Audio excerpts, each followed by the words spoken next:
creo que los que estamos aquí creemos todos en que en la hostia consagrada está presente realmente el cuerpo de Cristo, que está realmente presente Cristo. Levanten la mano los que realmente lo creen. Bien. Hay mayoría. Ganamos. Ahora, yo me hacía una pregunta en estos días, rezando ya en función de esta prédica en el día del Corpus Christi. La pregunta es, ¿cómo es que llegué a creer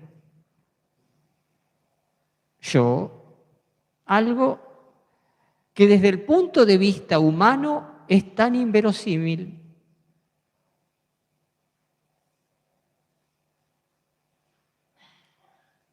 Porque, a ver, decir que en un pedacito chiquitito así de harina con agua cocida, algo que llamamos pan ácimo, redondito así, está la totalidad del misterio de Dios, está Jesucristo en persona, cuerpo, sangre, alma y divinidad. A ver, no deja de ser un salto extraordinario de fe. Entonces, la pregunta es, ¿cómo llegué a creer? ¿Cómo llegué a creerlo yo? Yo me hago esta pregunta y les desafío a que a lo largo de la misa e incluso durante la semana se hagan también esta misma pregunta. ¿Cómo llegué a creer? Pero hay una segunda pregunta. ¿Cómo y cuándo se me reveló este misterio? A ver, son dos preguntas. ¿Cómo llegué a creer? ¿Y cuándo y cómo se me reveló? Se destapó mal. Mucha energía.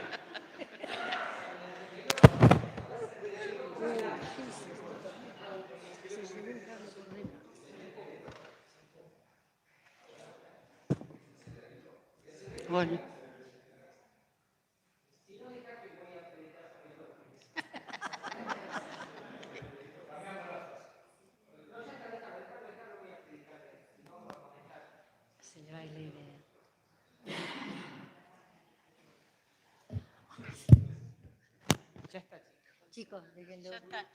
Después vemos.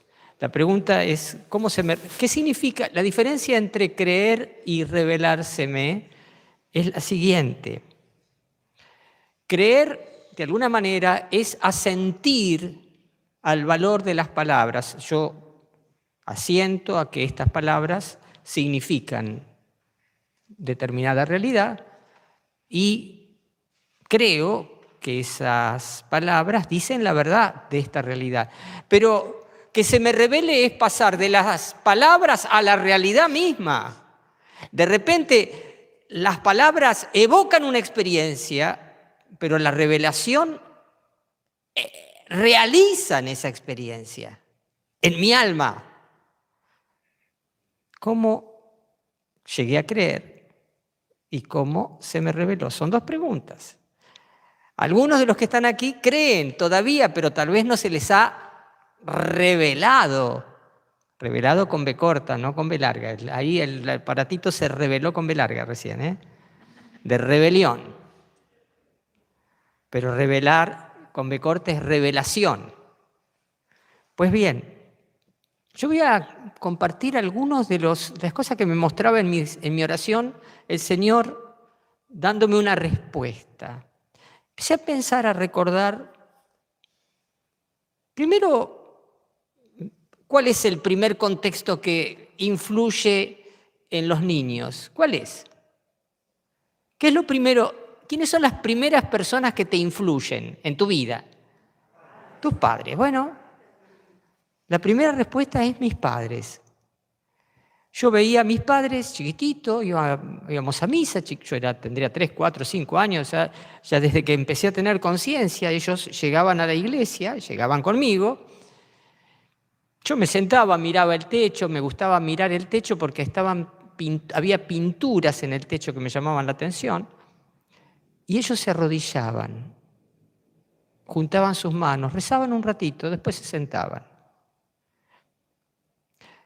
Mis padres. Pero no solo eran mis padres, de alguna manera compartían esa fe las personas de la comunidad, empezando por el sacerdote. Cuando pasaban delante de este lugar, doblaban su rodilla hasta el piso. Y la gente cuando entraba en la iglesia hacía ese gesto, doblaba la rodilla hasta el piso y se hacía la señal de la cruz y miraba a donde estaba la lamparita roja. Y la gente también, como mis padres, guardaba silencio dentro de la iglesia y estaba en una actitud de recogimiento. Opa, ¿qué hay acá? ¿Quién está acá? Fíjense, casi imperceptiblemente comenzaban a surgir en mi alma preguntas y las respuestas en algún momento explícitas llegaron, sobre todo de mi madre, de mi padre. Ahí está Jesús. Y cuando el sacerdote dice, esto es mi cuerpo, ese pan se transforma en el cuerpo de Jesús. Y yo lo creí. Claro, aquí hay un pequeño paréntesis que es necesario que haga. La fe es una virtud teologal que nos la da Dios. No nos la puede dar las personas. No, solamente Dios puede dar la fe. Y nos la da, al menos germinalmente, en el bautismo. En el bautismo Dios nos da un organismo sobrenatural, vamos a decirlo así, nos da los músculos todavía en estado por desarrollarse, pero ya están. Pero después vienen las mediaciones humanas, nuestros padres, catequistas, la comunidad, que activan ese don y nos enseñan a usar de ese don para poder crecer en ese don. Es como un músculo, vos el músculo lo tenés, pero si alguien te enseña a usarlo y a ejercitarte y te dice cómo hacerlo, ese músculo se va a desarrollar, ¿o no? Es así. Con la fe pasa lo mismo. Fíjense, pero no solo yo hablé de mis padres, de la comunidad, y después otras cosas más que ocurrían en la iglesia. Una vez me contaron que el padre Lódola, que fue el párroco, el sacerdote que a mí me bautizó, los monaguillos mayores recordaban esta historia con gran admiración, que una vez dando la comunión se le había caído una hostia al piso, paró la misa, recogió la hostia consagrada, la comió y mandó llamar a un monaguillo que le trajera un purificador, limpió el piso con el purificador. Y después tiró agua bendita y por fin besó el lugar donde había caído la hostia. ¿Qué pasó ahí? Todo eso, ¿por qué lo hizo? ¿Se dan cuenta? Fíjense cómo determinadas expresiones de fe fueron generando en mí la admiración respecto de lo que significaba y era una hostia consagrada. Es más, cuando yo tomé la comunión, año 67, todavía en mi parroquia había un gran comulgatorio delante del altar. El comulgatorio era como un reclinatorio, en este caso de mármol, y todos nos acercábamos a comulgar, nos poníamos de rodillas ahí, en fila, el sacerdote iba recorriendo a uno, a otro, etc. ¿Se acuerdan? Sí. Somos todos más o menos de la misma, muchos de aquella época. Y esperábamos que nos diera la comunión de rodillas ahí, con gran amor y con gran devoción. Fíjense cuántas cosas. Después venían las historias de los milagros eucarísticos. Claro, ya ahí entramos en otras realidades. Cuando de alguna manera, la realidad oculta en el signo del pan y del vino, que es Cristo, por alguna razón se manifestaba. De hecho, uno de los grandes milagros eucarísticos ocurrió acá en Buenos Aires en el año 90, por ahí, y está siendo estudiado hasta hoy. En la iglesia Santa María, en Avenida La Plata y Venezuela. Digo, conocemos esos lugares. Caballito creo que es. Caballito. Miren qué historias. Eso fue cómo empecé a creer. O Primera Junta, está cerca de la estación que Primera Junta, por ahí, esa zona. El centro el centro no, el centro que llamamos el centro de Buenos Aires, sino la zona central de Buenos Aires, cerquita de Avenida Rivadavia. Pues bien, ¿cómo llegué a creer? Pero después, ¿cómo se me reveló? Aquí entra el Espíritu Santo. Esto es del Espíritu Santo. Recuerdo que un día, yo ya tendría 22, 23 años, había ido a misa a la parroquia Santa Rosa de Lima. Debe haber intervenido la Rosita de Lima, porque pilla, ¿viste? Las mujeres son pillas, así en el buen sentido, ¿no? Cuando quieren hacerte un regalo te lo hacen muy bien. Lo considero de esta manera. Ahí cerquita del paso bajo nivel de Lomas, ¿sí? Era verano, yo ya estaba en el seminario, me faltarían 2, 3 años para ordenarme. Misa de semana, estaba de vacaciones. Sinceramente no sé qué me pasó ese día, pero de repente se me reveló el misterio de la Eucaristía. No es que A ver, yo ya tenía años de estudio, de filosofía y de teología, años de lectura bíblica, años de meditar el Evangelio, años de comulgar incluso todos los días. Pero, wow, al poco tiempo me acuerdo, al poco tiempo me tocaba ya ordenarme y al poco tiempo, es decir, 2 años, ¿no? Creo que fue 1 año antes de la ordenación diaconal o pocos meses antes de la ordenación diaconal. Recuerdo que 2 o 3 años después yo seguía con el mambo de la revelación eucarística, al punto tal que los otros días fui a dar una unción de los enfermos ahí al Hospital Meléndez. Ahí había unas hermanitas, hermanas Josefinas, y me acuerdo que una de mis primeras prédicas ya como cura ahí, a esas hermanas, en esa capilla, fue: es verdad, Jesús está en la comunión. Y no es lo mismo comulgar que no comulgar. A ver, la diferencia entre comulgar y no comulgar es infinita.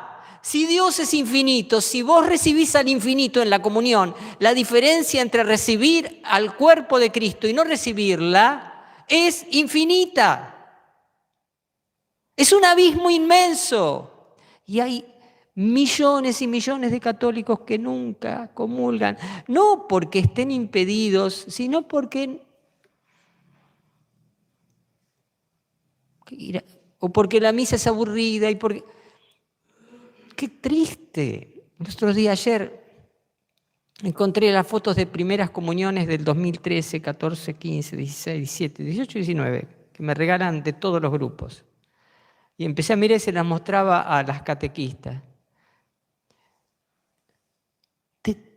Cientos de niños que han recibido la primera comunión, son poquitísimos los que todavía uno los ve. A ver si veo alguno acá. Son los niños que ahora tienen, qué sé yo, 20, 18, 17.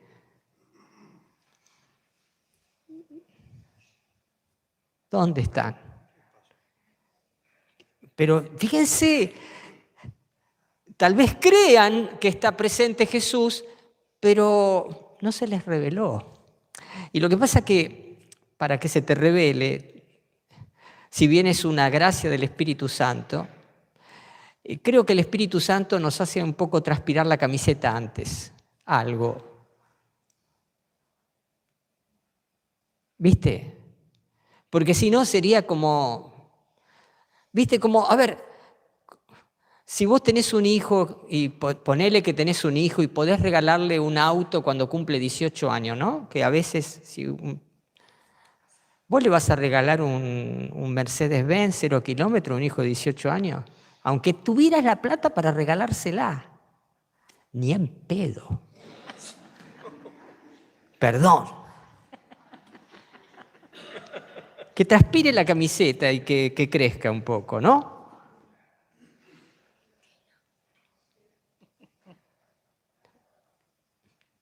Y creo que esas gracias son así. Pero bueno, ahora hablo a quienes venimos transpirando la camiseta hace bastante. Tal vez a algunos ya se le haya revelado este misterio. Tal vez a otros, esto que digo, les dé las ganitas de que se les revele este misterio. Es un don del Espíritu Santo, eso sí, es una gracia especial del Espíritu Santo. Pero ¿por qué hablo de todas estas cosas? Sencillamente porque si uno empieza a mirar, estaría lindo un día poder hacer un retiro para compartir estas experiencias a nivel grupal y descubrir que hay patrones de la obra de Dios, algunos de los cuales nosotros hoy los conocimos y los aplicamos, pero por alguna razón dejamos de aplicarlas. Por ejemplo, uno de los patrones es la reverencia a la Eucaristía. ¿Sí? Reverencia no quiere decir una reverencia falsa, sino una actitud reverente hacia la Eucaristía. ¿Comulgan nuestros cristianos con una actitud reverente siempre y en todas las ocasiones?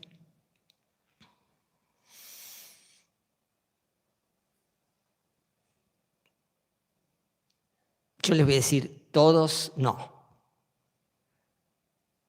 Todos no.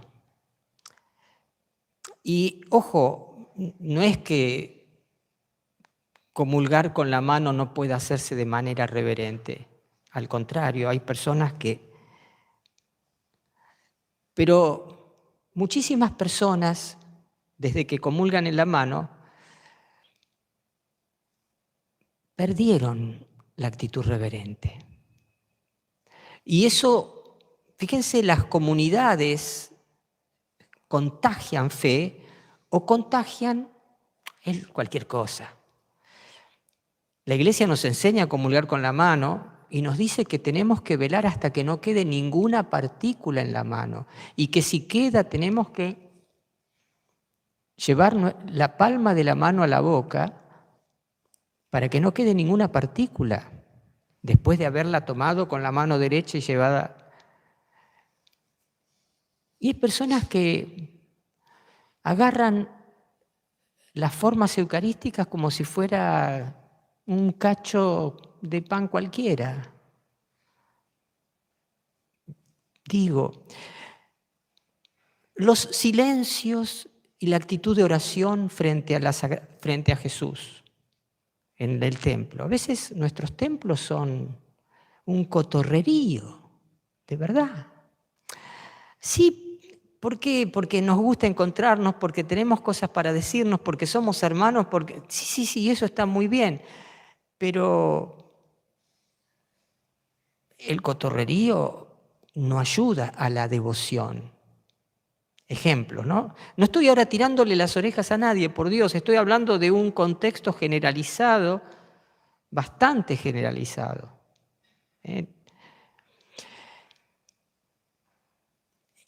Otros de los detalles.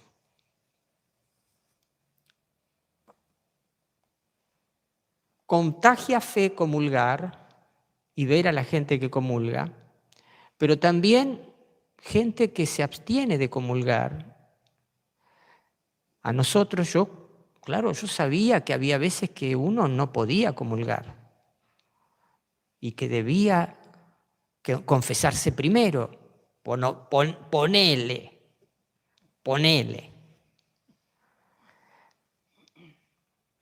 Y uno ve, digo, las generaciones jóvenes, por ahí aparece un chico, una chica que hace 7, 8 años que no viene a la iglesia, que seguramente no tiene ningún pecado, seguramente,